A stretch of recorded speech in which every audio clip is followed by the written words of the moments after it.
Ketamine therapy has been hailed as a breakthrough treatment for depression and PTSD. But while it brings life-changing results for some, it may not be suitable for everyone. Certain underlying conditions may pose some safety concerns, which is why all patients undergo rigorous screening before starting any ketamine treatment plan. So how risky is ketamine therapy? How do doctors screen patients to make sure it's a fit? And how do you know if it's safe for you? Today I'm going to break down the four most common reasons candidates get rejected for ketamine therapy. Originally developed as an anesthetic, ketamine has taken the mental health scene by storm over the last 10 years.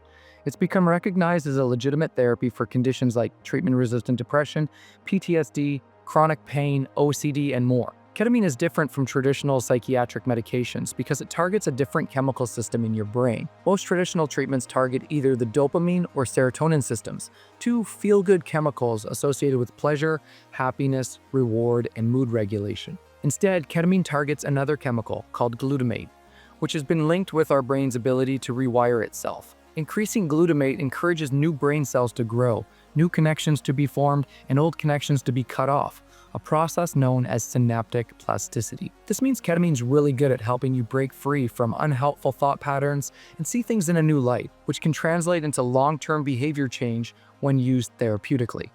Unlike conventional medications, which can take weeks to work, ketamine often brings fast relief, sometimes within hours.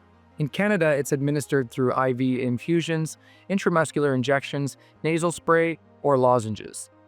But while many patients experience life-changing benefits, like any medication, ketamine therapy also comes with risks. If you're considering it, here's what you need to know.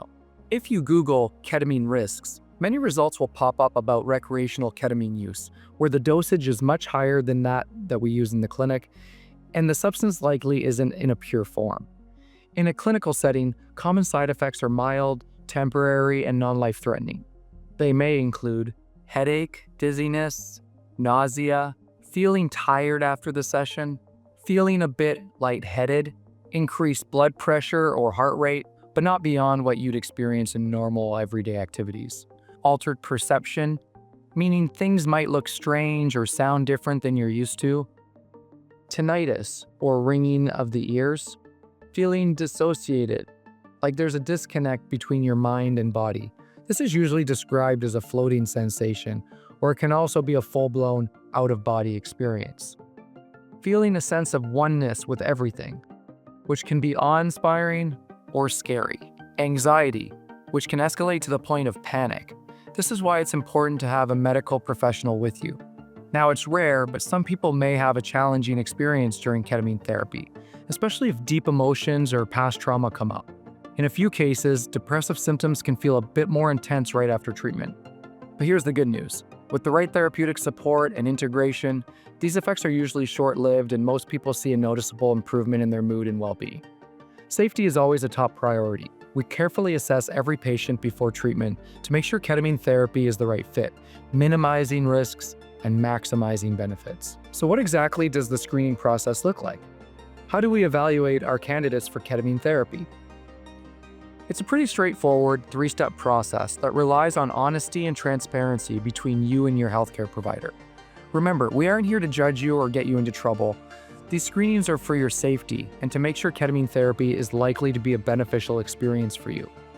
Step 1 is taking a detailed medical history, where we'll ask about past and current health conditions, surgical history, medication use, and any history of substance use. Next, you'll undergo a psychiatric assessment to understand your mental health symptoms, previous treatments, and how ketamine might fit into your overall treatment plan. The last step is a physical exam before a treatment, including things like your vital signs, blood pressure, or heart rate. Many patients pass the screening process without a hitch and are cleared for ketamine therapy.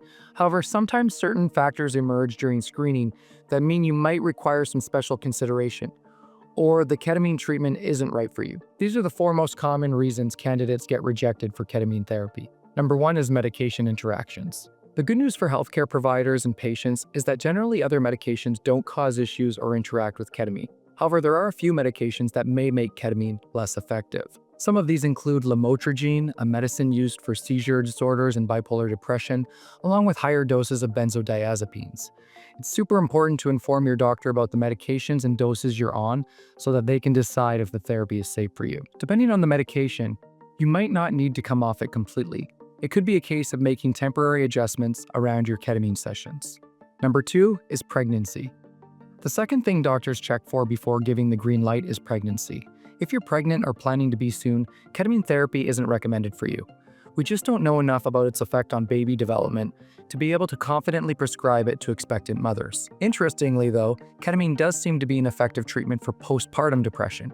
One recent study took it a step further and injected women with a dose of ketamine after giving birth. They found that the ketamine reduced the incidences of postpartum depression in women who were at a higher risk of developing it. In other words, it seems ketamine not only works as a treatment, but also as a preventative measure for postpartum depression. But that's after the baby is born.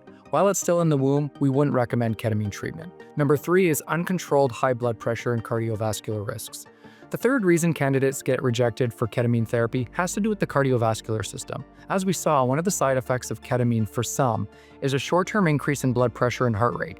These changes are manageable in healthy patients, but might trigger dangerous events in those with a compromised heart function. You might not be a good candidate for the treatment if you have high blood pressure consistently above 160/100, if you've had a heart attack recently, if you have unstable chest pain or angina, have uncontrolled arrhythmias or heart rhythm disorders, had a recent stroke or transient ischemic attack. The good news is that high blood pressure isn't necessarily a deal breaker. As long as it's under control, many patients with well-managed high blood pressure safely undergo ketamine treatment with additional monitoring during sessions. You might just have to do some frequent readings on the run-up to your sessions to make sure everything is stable. The fourth and final reason ketamine therapy is denied: psychological vulnerabilities, psychotic episodes, and psychiatric contraindications. Is for psychological and psychiatric vulnerabilities. Many of ketamine's effects are psychological. A sense of dissociation, altered perception, hallucinations, and ego death are all intense states of altered consciousness. No surprise then that we need to be careful with psychologically vulnerable patients. If you have schizophrenia, schizoaffective disorder, or any history of psychotic episodes, there's concern that ketamine treatment may worsen your symptoms. If you've ever experienced delusions, hallucinations, or disorganized thinking in the past, the dissociation brought on by ketamine could be problematic. Similarly, if you've struggled with addiction, severe personality disorder, or severe panic disorder, the treatment might not be the right fit for you right now, depending on where you're at in your care journey. And even if you don't have a formal psychiatric diagnosis, there are a handful of psychological vulnerabilities to be aware of which might affect how suitable ketamine therapy is for you, like difficulty processing intense emotional experiences, a history of dissociative symptoms that were distressing, unrealistic expectations about ketamine as a miracle cure, a limited psychological support system for integration, an inability to commit to abstaining from substances around treatment times. These 4 factors might make you unsuited for ketamine-assisted therapy. If you experience any of them, don't be discouraged. Ketamine therapy depends on proper screening, but accommodations can be sometimes made.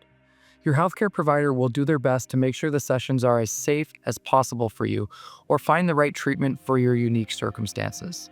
Curious about what actually happens in your brain during ketamine therapy? Click on this video for a scientific deep dive into how it works on your mind and body.